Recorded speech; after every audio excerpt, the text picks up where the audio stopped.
4월 13일 오늘의 말씀은 에스겔 33장 1절에서 20절입니다. 여호와의 말씀이 내게 임하여 이르시되 인자야 너는 내 민족에게 말하여 이르라.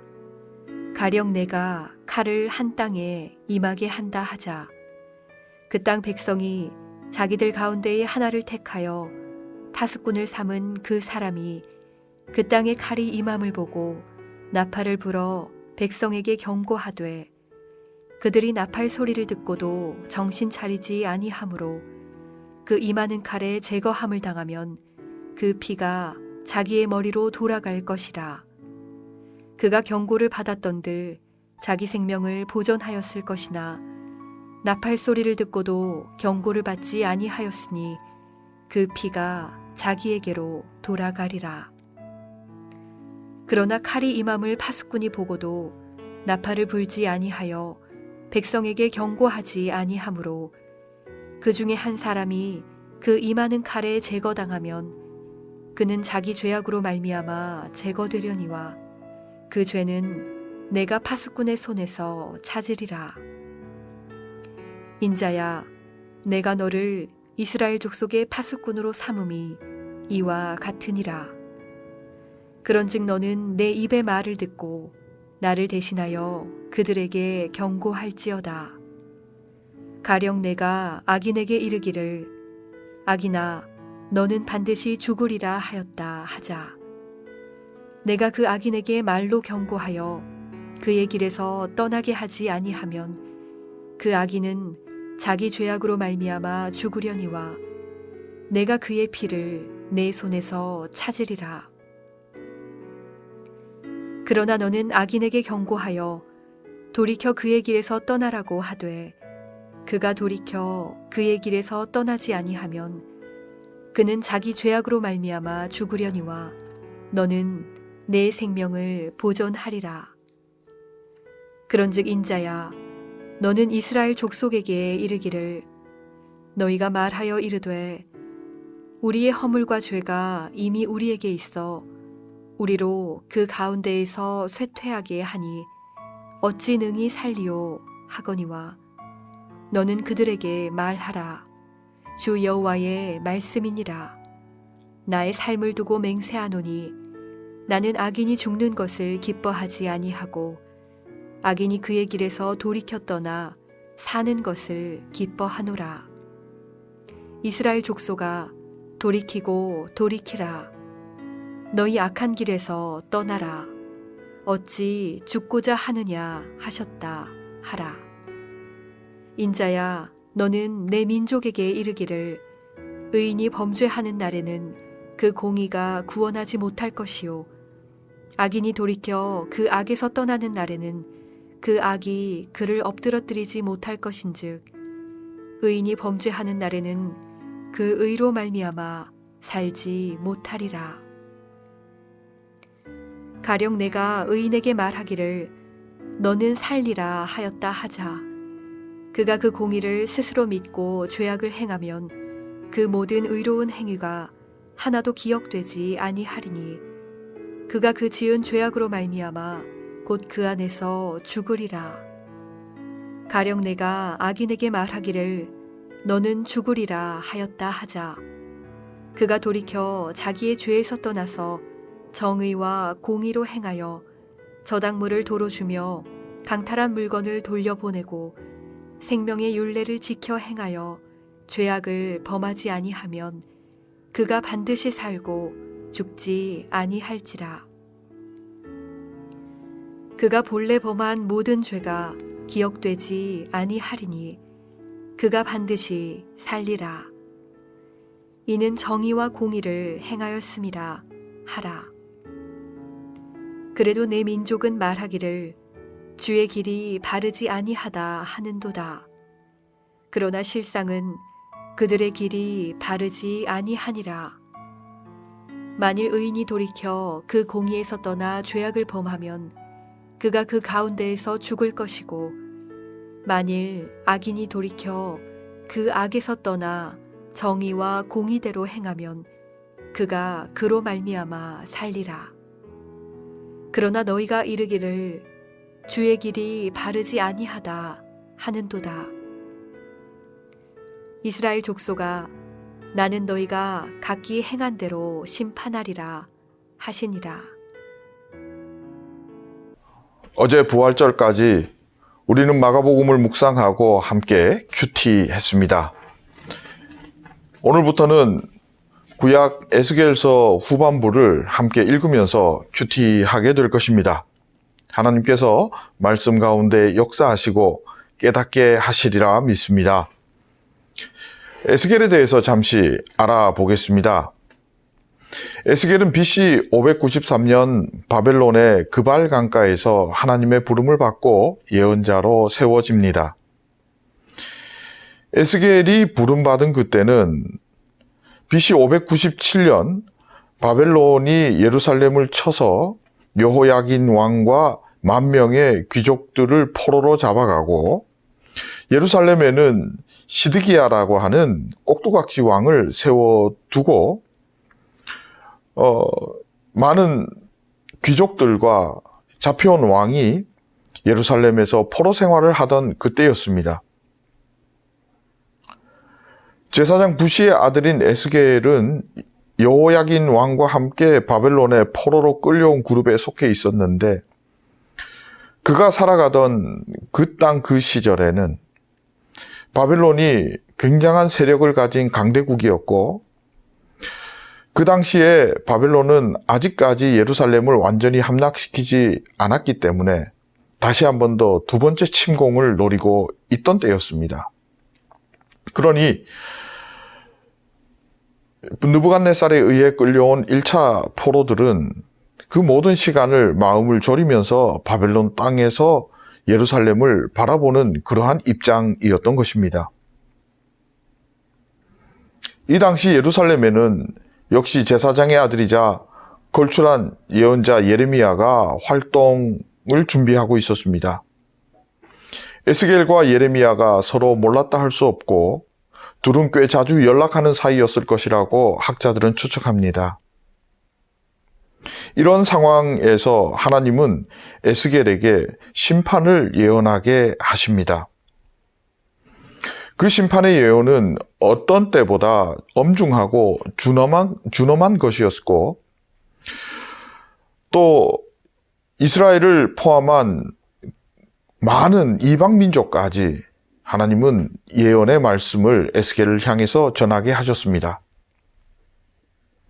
그러다가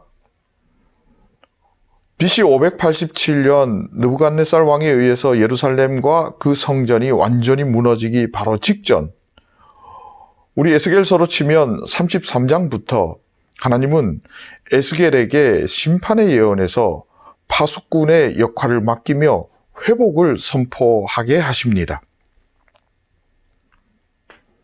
에스겔을 파수꾼으로 세우시는 하나님은 그 파수꾼에게 가장 중요하게 부여된 임무는 경고하는 것이라고 하십니다. 영적 파수꾼은 영적 경고를 울려야 하고 그 경보를 울리지 않을 때는 영적 파수꾼이 전적으로 책임을 지고 하나님으로부터 죽음이라는 벌을 받게 될 것이라고 강력하게 오늘 본문을 통해서 말씀하고 경고하고 계십니다. 영적 경보를 듣고 그 경보를 받아들이느냐 그렇지 않느냐는 그 경고를 들은 사람의 책임이라고 말씀하십니다. 이치에 맞는 얘기 드립니다. 그런데 가만히 생각해 보면 이렇게 이치에 맞는 이야기를 굳이 하나님께서 오늘 이렇게 하실 이유가 있을까 하는 그런 마음이 듭니다. 정리합니다. 파수꾼이 경고하지 않으면 파수꾼이 벌을 받습니다. 파수꾼이 경고하면 파수꾼은 벌 받지 않습니다. 당연한 얘기죠. 그 경고를 들은 자는요, 그 경고를 듣고 자기가 준비하고 경고에 맞추어서 바꾸어 나가면 사는 것이고, 그러지 않으면 벌을 받는 것이다. 파수꾼의 경고와 그들의 반응 사이에 어떠한 상관관계가 있느냐? 그렇지 않습니다. 각자가 맡은 자리에서 각자가 맡은 역할만 충실하게 감당해내면 됩니다. 뭐 뻔한 얘기인데 하나님께서 오늘 왜 에스겔에게 이러한 말씀을 증거하게 하셨을까? 이렇게 경고하셨을까? 왜냐하면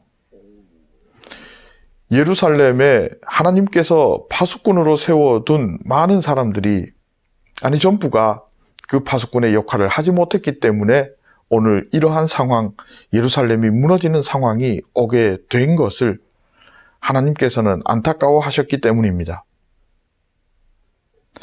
평강이 없는데도 평강이 있다라고 말하는 그 파수꾼들, 왕을 비롯한 수많은 예언자들과 제사장들, 성벽이 무너져도 보수하지 않는 지도자들, 그들 때문에 지금 이렇게 모든 것이 무너져 내리는 형편이 되었으니 하나님에게 에스겔을 파수꾼으로 세우고 경고자로 세우시면서 파수꾼은 반드시 경고해야 된다고, 정확하게 경고해야 된다고 하는 말씀을 하실 수밖에 없는 것입니다. 왜 많은 사람들이 평화가 없는데도 평화가 있다라고 말하며 성벽이 무너져도 보수하지 않았을까요? 하나님의 말씀을 하나님의 말씀으로 받지 않고 대충 받았기 때문입니다. 말씀을 자의적으로, 자기중심적으로 해석했기 때문입니다. 오늘 살아가는 우리 시대를 보면 이런 자의적 해석이 결국 이단에 빠지게 하고, 이런 자의적 해석으로 말미암아 신앙생활에서 하나님으로부터 점점 멀어지게 하는 그러한 결과를 낳게 됩니다. 이러한 현상을 개탄하시는 하나님은 예루살렘을 치시고 그 예루살렘을 다시 시작하기로 하시면서 하나님의 말씀을 정확하고 분명하게 전할 파수꾼을 세우시기를 원하셨습니다. 하나님의 경고를 경고로 알리고 하나님의 평안을 평안으로 전할 수 있는 그러한 분명한 파수꾼을 세우기를 원하셨습니다. 하나님은 오늘 우리 11절 본문 말씀을 통해 분명하게 그 마음을, 그 뜻을 전하고 있습니다. 하나님은 악인이 죽는 것을 기뻐하지 않으신다고 하십니다. 오히려 돌이켜 살기를 원하신다고 하나님은 말씀하십니다. 이 말씀, 이 마음을 알아주는 그 하나의, 한 명의 파수꾼이 하나님에게는 필요하셨습니다. 그 한 사람을 찾고 있었습니다. 그 사람이 에스겔이었던 것입니다. 그리고 오늘 그 사람을 다시 회복의 예언자로 하나님은 부르시고 계십니다. 우리 한국 사회에 교회를 세우신 이유가 무엇일까요? 차를 타고 길을 가다 보면 특히 저녁 하늘에 빨간 십자가들이 참 많이 서 있는 것을 볼 수 있습니다. 이렇게 많은 교회를 세우신 하나님, 어떤 교회를 원하고 계실까요? 우리 사회 안에는 많은 사람들이 살아갑니다. 각각의 개인으로 살아가기도 하지만 이 사람들은 또한 단체를 만들고 그룹을 만들고 또한 어떤 조직을 만들어서 마치 하나의 클러스터처럼 움직여 나가기도 합니다. 이 많은 클러스터들 중에 한국교회라고 하는 그 하나의 클러스터가 파수꾼이 되어서 우리 대구 동로의 160여 개의 교회와 대구 지역의 1600개의 교회, 나아가 한국교회, 이 한국 사회에 경보를 울릴 수 있는 존재가 되지 않는다면 하나님은 다시 심판의 예언자를 세울 수밖에 없을 것입니다. 바벨론 땅에 딱 한 사람, 에스겔로 충분하셨던 그 하나님이 오늘 이 대구에 딱 한 교회라도 영적 파수꾼으로 세울 수 있다면 하나님께서는 오히려 돌이켜 살기를 원하신다 말씀하시고 이 땅을 고치시고 살리실 줄로 믿습니다. 이왕이면 그 한 교회가 우리 성빈교회가 되기를 원합니다. 이왕이면 그 한 사람, 우리 자녀들이 되기를 원합니다.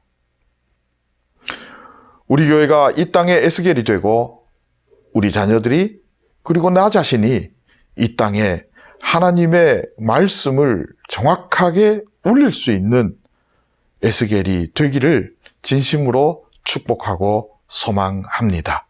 그러면 이 땅이 살게 될 것입니다. 함께 기도하겠습니다. 하나님, 이 시대의 영적 파수꾼이 되기를 원합니다. 이 시대, 이 지역에 하나님 찾으시는 그 한 사람 에스겔이 되어 하나님의 경고를 정확하게 전하기를 원합니다. 하나님의 그 마음을 분명하게 전달하기를 원합니다. 이를 통하여 회복의 역사를 이루기 원하오니 하나님 은혜 부어 주시고 사명 감당할 때 지혜와 능력으로 함께하여 주옵소서. 부활하신 예수님의 이름으로 기도합니다. 아멘.